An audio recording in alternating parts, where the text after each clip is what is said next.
के दीवाने हम आनंद बनाते हैं, हंसते नचते गाते हम ध्यान में जाते हैं।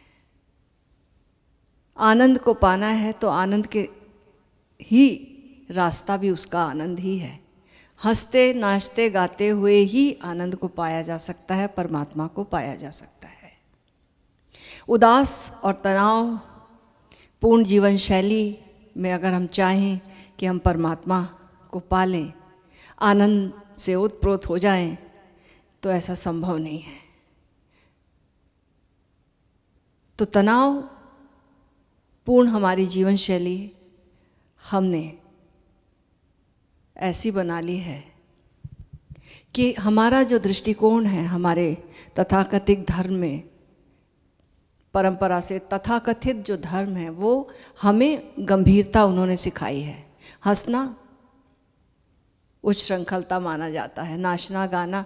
मुझे याद है कि ओशो ने जब शुरुआत करवाई थी कीर्तन ध्यान की, लोग नाचते थे, उत्सव मनाते थे, तो बड़ा अध्यात्म के विरोध में समझा जाता था, धर्म विरोधी बात समझी जाती थी।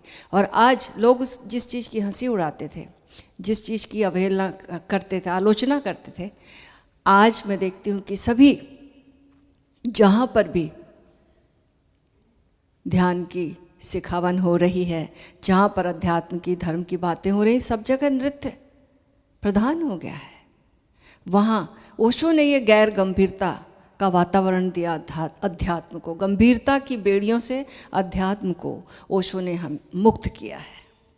तो ये गंभीरता इसलिए है कि हमारा जो दृष्टिकोण है वो जीवन विरोधी है।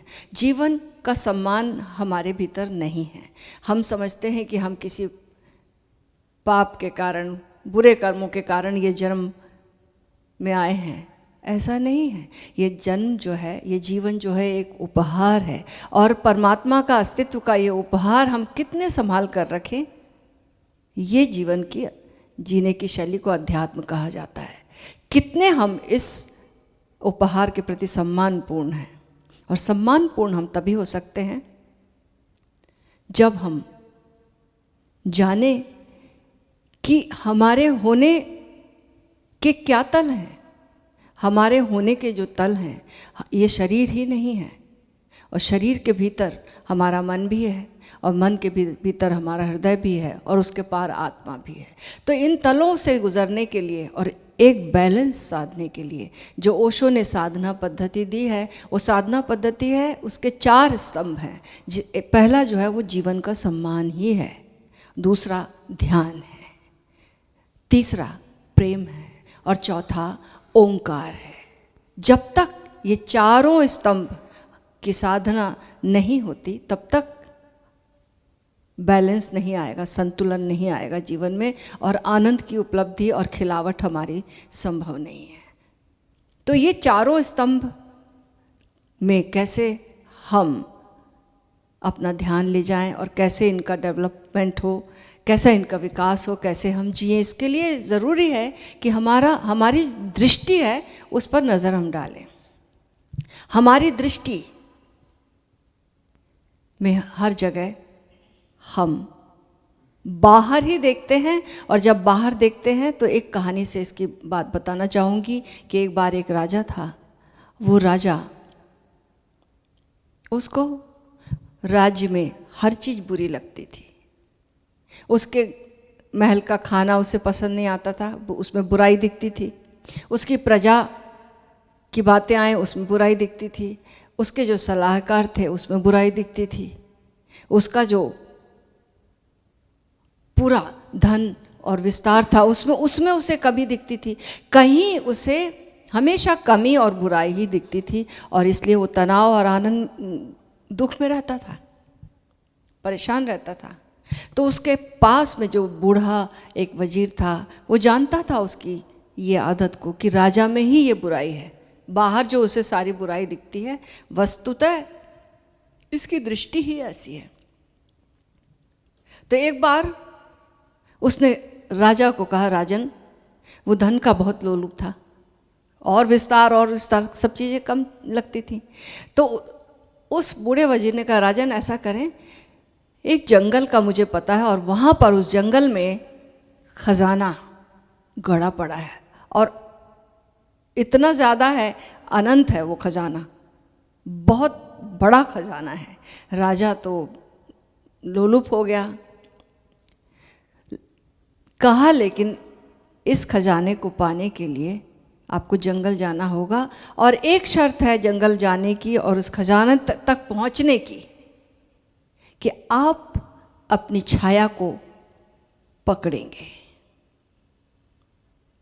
जब आप अपनी छाया को पकड़ लेंगे तो आप उस जगह पर पहुंच जाएंगे, उस खजाने पर, और फिर आसानी से आप उसे पा लेंगे। राजा बिल्कुल पूरे उत्साह से निकल पड़ा। नेक्स्ट डे सुबह सुबह घोड़ा लिया और घुड़सवारी करते हुए जाने लगा और अपने छाया को पकड़ने की कोशिश, जितना पकड़ने की कोशिश करे उतना छाया और आगे, फिर पकड़ने की, छाया और आगे, अब आई हाथ में, अब आई, लेकिन फिर और आगे, बात नहीं बनी। थक कर परेशान हो गया, बिल्कुल थक कर चकनाचूर हो गया।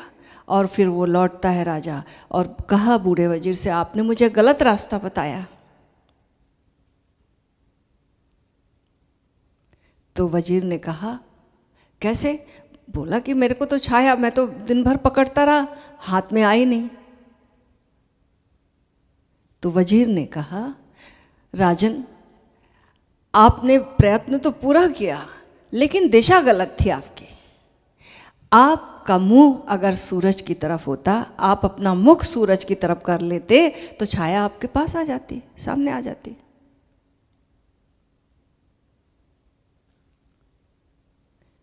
क्यों? क्योंकि छाया आप मुंह करोगे सूरज की तरफ तो आपकी तरफ पीछे छाया खड़ी होगी, पकड़ में आ जाएगी, गलत दिशा। तो राजा को ये पहली समझ में आई कि मेरा मुंह सूरज की तरफ नहीं है। सूरज की तरफ नहीं है मतलब समझने की कोशिश की और बोला कि आप ठीक से समझाएं कि मुझे क्या करना है, आप पहेली में बात मत करें। उसे ये पहेली, उसने कहा कि 2-4 दिन आप बैठिए, मौन बैठिए, शांत बैठिए। जैसे उसने शांत बैठना शुरू किया, उसे समझ में आया कि सूरज जो है, आत्मा का सूरज मेरे भीतर है और मुझे अपने भीतर ही उस सूरज को देखना है, उसकी तरफ मुख करना है। तो आंखें बंद करनी पड़ेंगी, अपनी ओर ही देखना होगा। अपनी आत्मा की सूरज तक जाना है अगर, तो अपनी आंखें बंद करनी होगी, अपने भीतर जाना होगा। और जब वो जैसे जैसे वो आंखें बंद हुई, बैठना सीख गया, उसे अपने आत्मा में स्थित होने की झलक मिली, शांति मिली। उस शांति में पहली बार ऐसी शांति मिली थी। उस शांति में उसे प्रसन्नता और खुशी की लहर भी साथ साथ महसूस होने लगी। और उसने पाया कि इस शांत दशा में, इस प्रसन्न भाव दशा में, अब उसे बाहर लोगों में लोग वही के वही थे, लेकिन अब वो गलतियां नहीं दिखाई देती थी, घटनाएं वही घटती थी, लेकिन उसे उन घटनाओं में अपनी कमी नजर आती थी, क्योंकि दृष्टि अपनी ओर हो गई थी। तो जब तक हमारी दृष्टि बाहर है, हम बाहर, तब तक हम तनाव में रहेंगे, गलतियां ढूंढते रहेंगे। और जब हम अपने भीतर चले जाएंगे तो अपने आप को ही पालेंगे, और वही आनंद का स्रोत है। हमने सबने एक कहानी तो ओशो के द्वारा सुनाई हुई बहुत बार सुनी होगी कि एक भिखारी जो है वो जिंदगी भर भीख मांगता रहता है और एक दिन उसकी मृत्यु हो जाती है।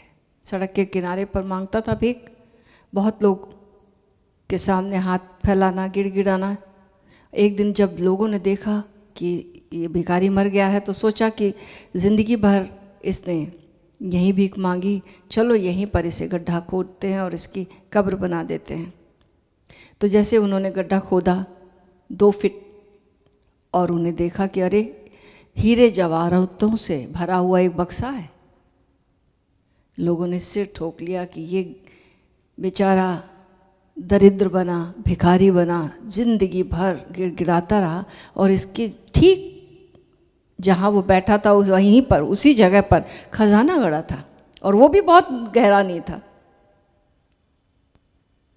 लेकिन ये हमें आ सकती है हंसी उस भिखारी पर, हमें आ सकती है दया उस भिखारी पर, लेकिन ये सब की हालत है कि सबके भीतर आनंद का खजाना मौजूद है, लेकिन हम दूसरों से हाथ फैलाते रहते हैं कि हमें सुख चाहिए। दूसरे हमारे सुख के कारण हम दूसरे में हम सुख खोजते हैं। हम समझते हैं कि दूसरे हमें सुख देंगे, और हम अपने हाथ हमेशा फैलाए रहते हैं। और जब तक हम अपने हाथ फैलाए रखेंगे, हम भीतर से सिकुड़े रहेंगे, याद रखना, फैल नहीं सकते। और इस सिकुड़ी हुई भाव दशा में परमात्मा नहीं मिलता। परमात्मा जब हम फैलते हैं, जब हम प्रसन्न होते हैं, जब हम आनंदित होते हैं, ऐसी चेतना में परमात्मा का अवतरण होता है। तो हमें आनंद का खजाना पाना है। अपने भीतर कैसे हमारी ऊर्जा लौटे? तो जब तक हमारी ऊर्जा नीचे के चक्रों पर है, तब तक अगर हम कितना भी प्रयास करें, लेकिन बार बार बाहर ही खींचे जाएंगे। हमको सारी सार्थकता बाहर ही नजर आएगी, सारी अर्थवत्ता हमें बाहर ही दिखाई देगी। लेकिन जब हमारी ऊर्जा ऊपर के चक्रों में आ जाती है, तो बात बदल जाती है। हम तब अपने आप ही हमारी ऊर्जा हम पर लौट आती है, फिर कुछ करना नहीं पड़ता।